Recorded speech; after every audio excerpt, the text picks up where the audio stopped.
What is up, guys? Welcome on back to TK's Garage. And yes, the proverbial S has hit the fan as Canada has now been hit with a 35% tariff. We were at 25% tariff, and there were some waivers and stuff that were going to be put into place for auto manufacturing when it comes to Stellantis and Ford and GM if they were agreeing to move that production to the United States.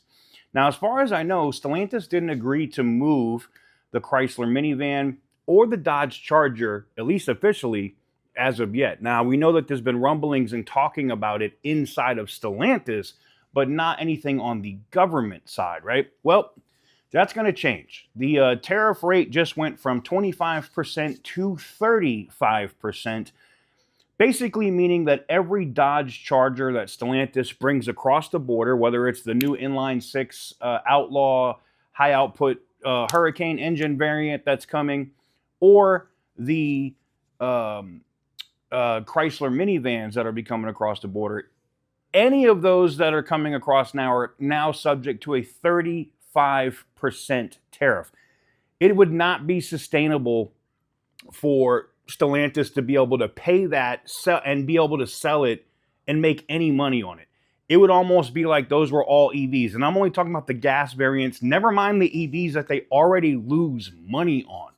Now, this is new. This is breaking news. The letter just came out here in the last couple hours here. It was sent over to Mark Carney.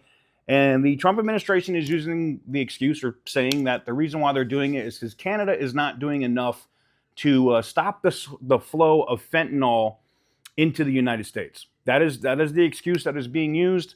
But not a super long video, just breaking news here. It looks like Canada is going to be slapped with 35%, which means Ford, General Motors, and Stellantis, i.e. Chrysler, Dodge, Jeep, and Ram, are going to get hit with that 35% tariff. If you wonder why there's nothing going on at Brampton right now, why they shut everything down and they're selling all the friggin' property around there, they're not reopening Brampton.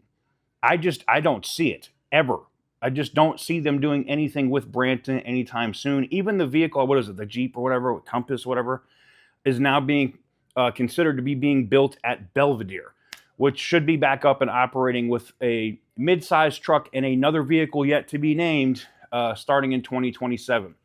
Could we see Stellantis try to get like a 90-day pause or a pass on these tariffs? Possibly. And it would allow them to like run 24-hour shifts, pump out as many of these inline six cars that they think that they're going to sell.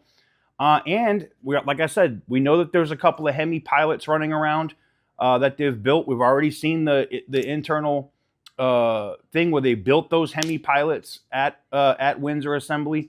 Could they build a bunch of those Hemis and a bunch of those Hurricanes and ship them across the border within the next 90 days to avoid the tariff, and then just not build anything until, mid 2026 or whenever it is that they would be tooling up at another facility to build that vehicle? I think that's going to be the case, because at a 35% tariff, I see no path forward for them to be profitable with a 35% tariff tacked onto a vehicle that is probably not going to bring a bunch of excitement as it is, okay? Could it initially we see some of these Hurricane Chargers sell? Sure we could. And roadkill nights will be a huge thing for that. By the way, I'm also being told that Stellantis knew about this in advance, the 35% tariff, and that there will be a major announcement on August 8th. That's either the day before or the day of the start of Roadkill Nights, which will be SRT based and also have to do with some of the stuff in terms of production. And we're in Detroit, right? So we're going to be in Detroit for that.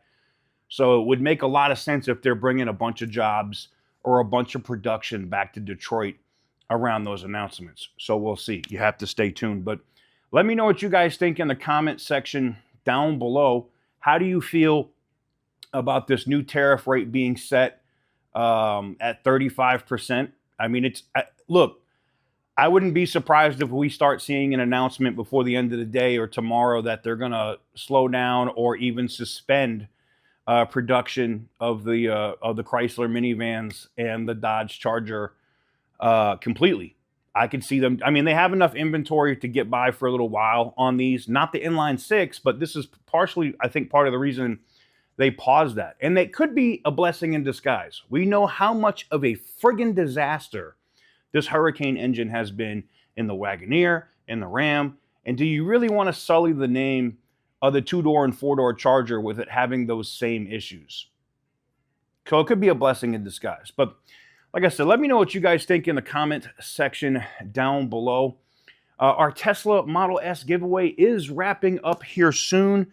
We only have a few days left, 5 days remaining before that closes out. If you are trying to get in on that, it is a Tesla Model S with unlimited free supercharging and full self-driving. You can get in on that by going to tksgarage.com, picking up any merch. Every dollar counts as 20 entries between now and the close of the giveaway. And you could also pick up any of the merch. It should show up here under the video as well. But anyways, let me know what you guys think in the comment section down below. Give the video a big thumbs up if you like what I do. Hit the subscribe button if you haven't already. And as always, stay petty, my friends. For the longest time, whoa, for the longest. Yo, Percocet, Miley Percocet, Percocet, Miley Percocet, Percocet.